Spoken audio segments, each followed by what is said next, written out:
They offer us green growth, or greener growth, or resilient growth, inclusive growth, smart growth, equitable growth, sustainable and balanced growth. Choose any future you want, so long as you choose growth. I think it's time to choose a far more ambitious goal.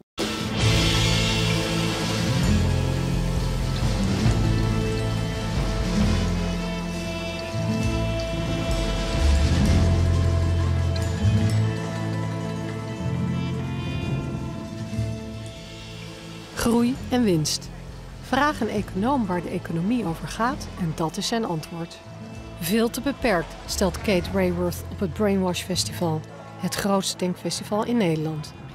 Gelijkheid en het ecosysteem ontbreken in het plaatje. Ze bedacht een nieuw systeem, de Doughnut Economie.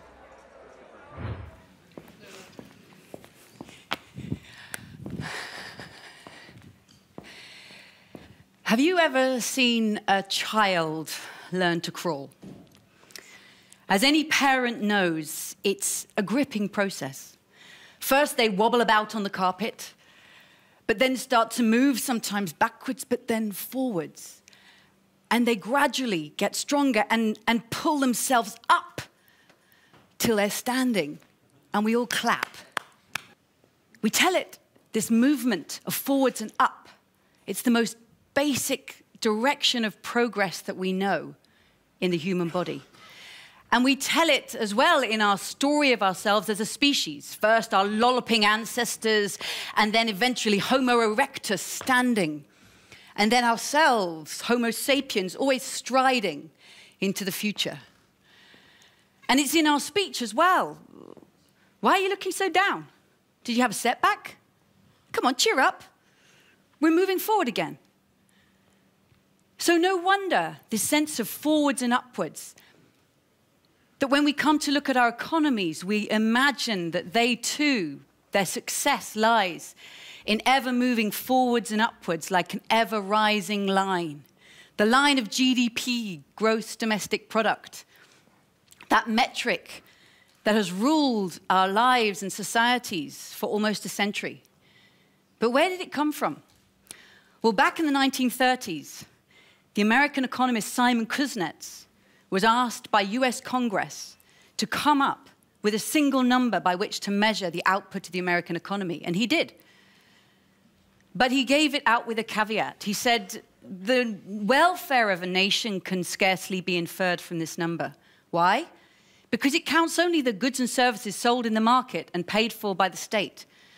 It says nothing of the unpaid caring work of parents, all that cooking, washing, cleaning, sweeping that goes into raising children and caring for your own parents that is so essential to our well-being. It says nothing of the goods and services produced by communities for themselves, like a neighborhood garden on the corner of your block or Wikipedia on the World Wide Web. So Kuznets gave us this number with a caveat, but politicians pushed it aside because the temptation of that one number by which to measure an economy's success, that temptation was too great.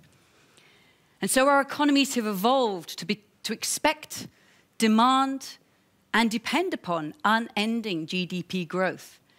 In fact, today, we have economies that are financially, politically, and socially addicted to it never ending. Financially addicted because at the heart of the financial industry is that pursuit of the maximum rate of return. And money is created by commercial banks as debt, bearing interest, so it has to be paid back with more. This drives unending growth.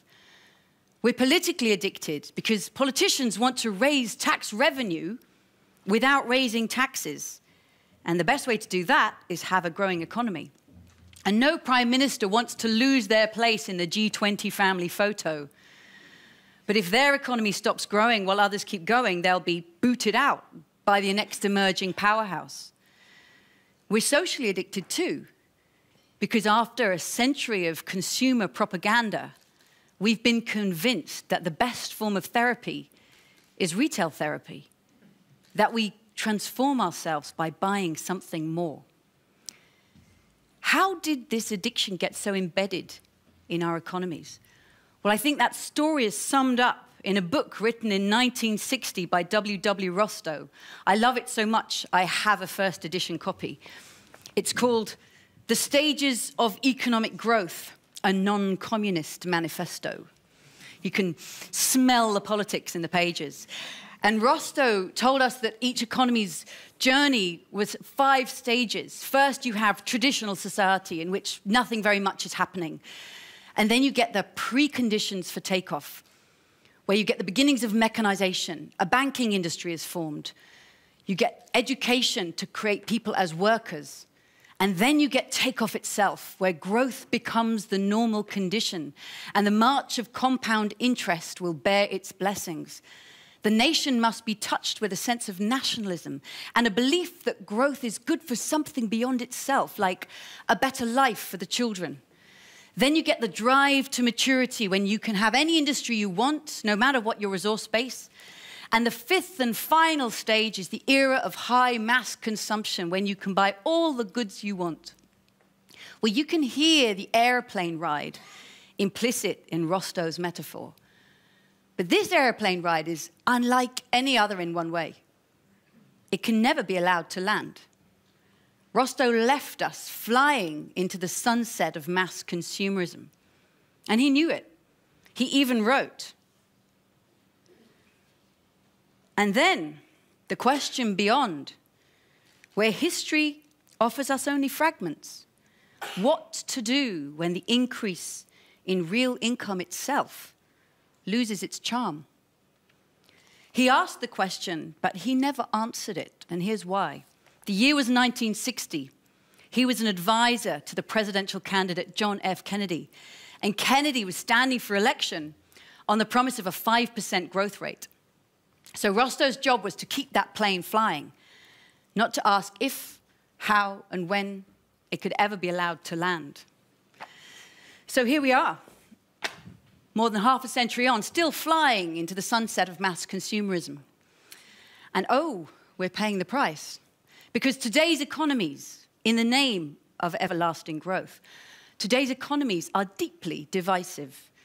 The vast majority of the returns of GDP growth go to the 1%, leaving most people no better off. They're also deeply degenerative, running down the living world on which we depend as we take Earth's materials, make them into stuff we want, use it for a while, and then throw it away, cutting against the cycles of this extraordinary planet. So not all is well on this plane ride, and our politicians know it. So they promise new directions for the future. They offer us green growth, or greener growth, or resilient growth, inclusive growth, smart growth, equitable growth, sustainable and balanced growth. Choose any future you want, so long as you choose growth. I think it's time to choose a far more ambitious goal, not just for the Netherlands, not for Europe, but for this world of humanity, which we now know is so deeply interconnected. And I think the 21st century goal has to be to meet the needs of all within the means of the planet. And yes, it looks a bit like a donut. To ensure that no one is left in the hole in the middle, falling short on life's essentials. No one is left without food, healthcare, education, housing, political voice, income. And at the same time, we don't overshoot its outer crust, causing climate breakdown, ocean acidification, massive biodiversity loss. So the shape of progress has changed. It's no longer an ever-rising line of growth. It's balance, meeting the needs of all, but within the means of the planet. So what kind of economy would enable us to do that? I think instead of endlessly pursuing growth, we need to put 2 new design principles at the heart of a 21st century economy to make them distributive and regenerative by design. So instead of last century's divisive economy, we need an economy that's distributive, ensuring that everyone who helps create value shares far more equitably in it. Imagine if we invested in the health and education of every human being on Earth. Imagine if businesses weren't owned by shareholders who endlessly extract their dividends, but owned cooperatively or by the employees who created that value themselves. If ideas, instead of being captured as intellectual property under patents and copyright, if more of them were shared in the Creative Commons with open source design, if the digital commons, instead of being captured in the hands of a few tech giants, Apple, Google, Amazon, Facebook, instead we create platforms that can be used cooperatively and spread that opportunity far more widely. This economy, of course, is emerging, and we urgently need it. But we also need an economy that is not degenerative, but regenerative by design, that works with and within the cycles of the living earth, that runs on sunlight, that knows that waste from one process is food for another, and in which resources are never used up, but are used again and again. This, I believe, is the beginnings of an economy in which we can, globally, meet the needs of all within the means of the planet. But if we pursue this regenerative and distributive design, what does that mean for the future of GDP? Where does that leave the airplane? I think it's time to come out of Rostow's airplane because it's not nearly responsive enough to the 21st century conditions we need. And silly though it may sound, I think instead we need to become kite surfers. Now, has anybody here ever done kite surfing? Oh yeah, there's always one, okay. Well, you'll immediately know that I haven't, but I know how it works. So imagine the kite surfer has their surfboard and they're rolling over the waves of the regenerative economy, working with the cycles of the living world. But they also have a kite overhead, pulling on the winds of distributive design. Now, how does the kite surfer steer to the future they want? Steer their direction, working with the wind and the waves. There's a handle in the middle that they can pull on up and down, right? They can pull on the handle up and down. I believe that handle going up and down, that's the future of GDP. Instead of being the goal we must keep ever growing, it becomes a variable that responds as the economy pursues its regenerative and distributive design. Let me give you one example. The government of China is investing $360 billion in installing solar energy capacity by 2020.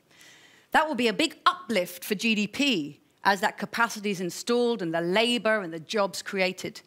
But then, once it's installed, the cost of generating electricity falls to near zero. So it's a big uplift and then not for GDP as the economy becomes distributive and regenerative in its energy system. I believe this is the future we need. GDP must be allowed to be in service to the economy, responding up and down. Now, if you think this kite surfing sounds absurd, I'll let you stay on that plane of endless growth if you can answer me one simple question. Name for me one thing in the world that succeeds by growing forever. Don't look to nature, because you won't find it there. You see, nature has been flourishing for 3.8 billion years, but nothing in nature grows forever. In nature, growth is a wonderful phase, but from your children's feet to the Amazon forest, everything grows until it grows up and it matures, and it can flourish for a long time like that. In fact, anything in nature that tries to grow forever destroys itself or the host on which it depends. And in our bodies, we call it cancer. So why would we imagine that we could create economies that buck this trend? I believe it's time to come out of that airplane. If we want to meet the needs of all within the means of the planet, stop pursuing endless growth as a goal. We need a goal for the 21st century. Economies that are regenerative and distributive by design. Let's stop flying planes and all become kite surfers on this 21st century economic adventure. Thank you.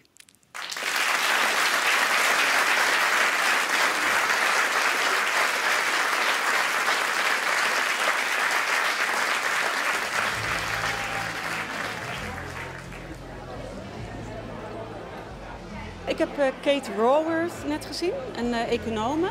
Ik vond het heel mooi hoe ze eindigde, want ze stelde de vraag van...